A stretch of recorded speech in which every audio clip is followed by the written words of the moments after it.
코젤이 촉감이 좋다고 하면서 식염수로 수술할 경우보다 적게는 한 만원, 많게는 만원까지 더 받습니다. 사실은 조금 차이가 없는데도요.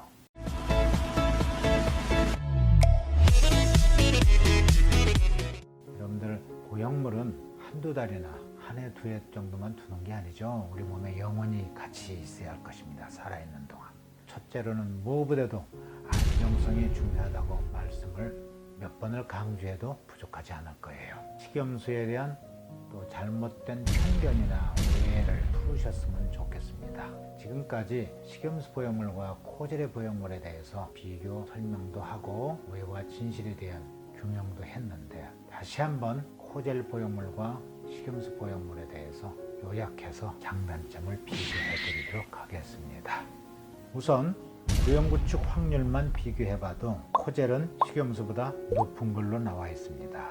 식염수는 1% 안팎밖에 안 되는데 코젤은 적게는 9%, 많게는 한 수술 6년이면 14%까지 올라간다고 그러죠. 재수술 확률도 식염수는 2% 이하인데 코젤은 심지어는 수술 후 6년에 28%까지 나타나고 있습니다. 그 다음에 흉터는 코젤은 식염수로 하는 것보다 길 수밖에 없죠. 원래 크기가 있으니까요. 식염수는 흉터가 굉장히 작게 해도 됩니다. 왜냐하면 둘둘 말아서 주머니만 집어넣으면 되니까요. 새끼손가락 굵기만 되겠습니다.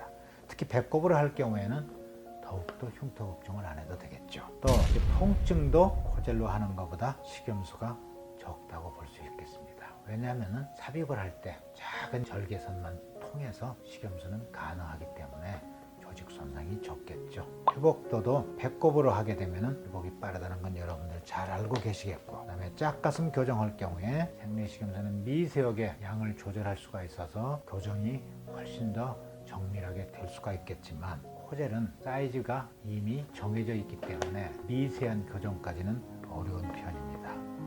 그리고 만약에 보형물이 터졌을 경우에는 식염수는 100% 완전 제거가 가능하죠. 코젤은 절대 완전 제거가 되지 않습니다. 터져나와서 주위 조직과 반응하고 있는 이 코젤을 제거하려면 코젤이 묻어있는 살까지 같이 잘라내야 돼요. 그래서 굉장히 완전 제거가 어렵다고 보면 되겠습니다. 만약에 재수술이 필요할 경우에는 식염수는 다시 배꼽으로도 얼마든지 가능합니다. 근데 코젤은 좀 배꼽으로 하기가 좀 어렵겠죠. 가슴 밑선이나 아니면 겨드랑이나 이런 데를 다시 이용할 수밖에 없어요. 굉장히 아프지 않습니까? 회복도 더디고. 촉감, 코젤이 촉감이 좋다고 자꾸 떠드는데 식염수나 코젤이나 촉감에 차이가 없습니다. 안정성은 식염수는 100% 안전하지만 코젤은 여전히 실리콘 젤이라는 인체의 안정성이 아직 확인이 안 된 상태죠. 수술 후 검사가 어느 정도 필요하느냐? 식염수는 인체 안전하기 때문에 특별한 문제가 없는 한 검사가 필요가 없습니다. 하지만 코젤은 인체에 해로울 수가 있기 때문에, 특히 코젤이 안에서 터지거나 새가지고 주위 조직하고 문제를 일으키는지 안 일으키는지를 확인해야 되기 때문에 수술 후 3년 지난 뒤부터는 매 2년마다 MRI 검사, 유방암 정밀 검사를 반드시 필수적으로 하도록 법으로 정해져 있습니다. 식약청 보고 의무. 식염수는 인체 안전하기 때문에 누구누구가 언제 수술했다는 보고를 할 필요가 없습니다. 많은 코젤로 수술하는 환자는 그 환자의 모든 인적사항을 따로 보존해서 기록해뒀다가 식약청의 요구 시에는 반드시 보고를 하도록 되어 있습니다. 만약 보고 안 하면 이게 걸리게 되겠죠. 또 식염수 보형물로 배꼽을 통해서 수술하셨을 경우에는 피주머니를 착용할 필요가 없습니다. 왜냐하면 조직 손상도 적고 아주 가느다랗게 해서 집어넣기 때문에 출혈이 거의 없어요. 몇 방울밖에 안 나옵니다. 그러나 코젤로 수술했을 경우에는 절개선도 넓고 또 겨드랑이나 유륜이나 밑선으로 수술하기 때문에 피주머니를 차는 경우가 대단히 많습니다. 수술 후의 마사지는 어떠냐? 마사지 상당히 수술한 뒤에 귀찮죠. 왜 마사지를 하느냐? 첫째, 보형물이 놓인 공간이 좁으면 촉감이 좀 떨어지겠죠. 그런데 우리 배꼽 가슴 성형술은 보형물이 놓이는 공간을 얼마든지 크게 잘 만들 수가 있습니다. 왜냐하면 배꼽을 통해서 하게 되면 안에 있는 일부 근육들 박리가 굉장히 쉽습니다. 그러나 겨드랑이나 유륜이나 밑선으로 수술하게 하면서 코젤을 사용하게 되면 보형물을 놓이는 공간을 크게 만들 수가 없어요. 그래서 마사지를 반드시 권유를 하죠. 다음에 수술 시간에 있어서 식염수 보형물을 배꼽으로 하게 되면 30분이 채 안 걸려요. 사실 수술하는 시간은 20분도 채 안 걸립니다. 물론 앞에 준비하고 뒤에 마무리하는 시간이 좀 붙어서 그렇지. 하지만 코젤로 수술을 하게 되면 적어도 1시간, 1시간 반, 2시간 넘어가까지도 걸릴 수가 있습니다. 다음에 마취 방법. 마취 방법에 있어서는 배꼽 가슴살에서는 아까 말씀드린 바와 같이 수술 시간이 20분 내로 굉장히 짧고 주위 조직 손상이 거의 없기 때문에 별로 아프지가 않아서 수면 마취로도 얼마든지 가능합니다. 많은 코젤로 수술하실 경우에는 보형물 놓이는 공간을 박리도 많이 해야 되고 절개선도 높고 또 겨드랑이나 유륜이나 밑선을 수술하게 되면 굉장히 아프기 때문에 반드시 전신 마취를 하게 됩니다. 이상과 같이 염수 보형물과 코젤 보형물에 대해서 비교 분석한 결과를 말씀드렸습니다.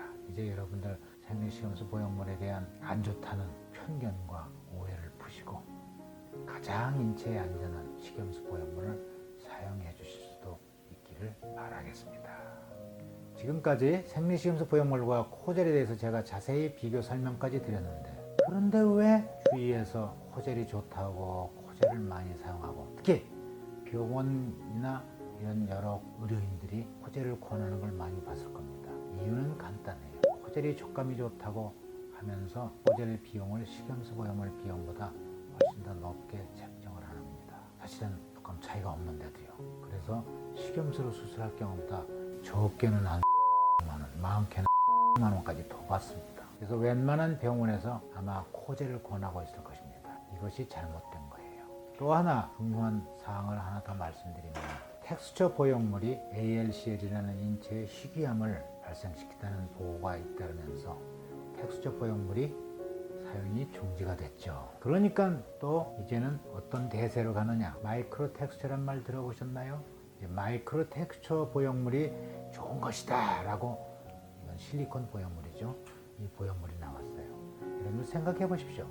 표면이 아주 너무 거친 그런 텍스처 보형물이 희귀암을 일으키는데, 그 거칠고 거친 표면을 좀 약간 몽글게 해가지고 마이크로하게 텍스처를 입혔다고 해서 이게 희귀암을 일으키지 말라는 보장이 있겠습니까?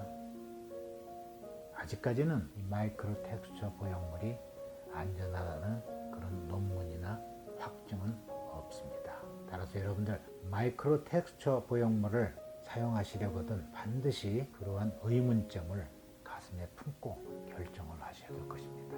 과연 마이크로 텍스처가 기존의 텍스처 보형물보다 얼마나 안전한지는 이거는 저의 생각에는 의문이 간다고 말씀드릴 수가 있겠습니다.